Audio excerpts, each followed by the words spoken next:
శుభ సాయంకాలం. మరి ఈరోజు మనం ఫేర్వెల్ పార్టీ జరుపుకుంటున్నాం కదా, ఆతిథ్యం కదా, తెలుగు వస్తుంది కదా నాన్న, రైట్. మరి మూల్యం యవ్వనం అశోకవనం, జీవితం నందనవనం, దాని మలుద్దాం బృందావనం. బాల్యం చాలా గొప్పది నాన్న, అర్థమైందా?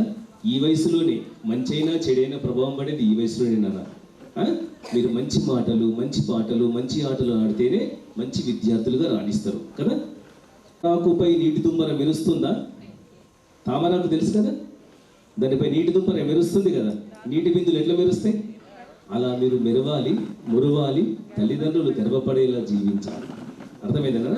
మీరు ఉత్తరాంధ్ర విద్యాలయం, మా విద్యాలయానికి ఏమి లోటుందని ఎగతాలి. ఎందరో సర్వజ్ఞులు ఉన్నారు, అందరూ ఆధ్యాత్మికులు ఉన్నారు. మంచితనము, మానవత్వం పురుడు పోసుకున్నటువంటి ఈ పాఠశాల ఇది మీకు ఒక నందనవనం లాంటిది కదా. మరి ఈ నందనవనంలో మీరందరూ బృందారకులుగా జీవించాలి. బృందారకులు అంటే తెలుసా? దేవత,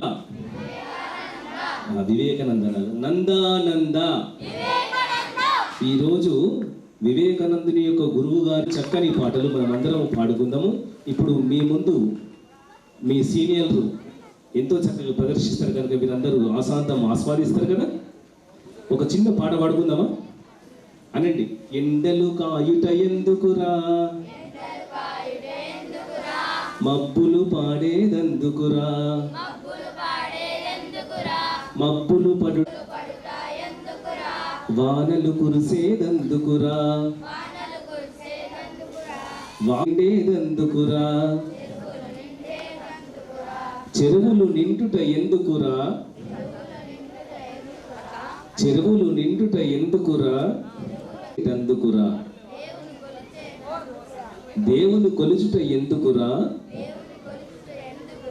మోక్షము పొందేటందుకురా.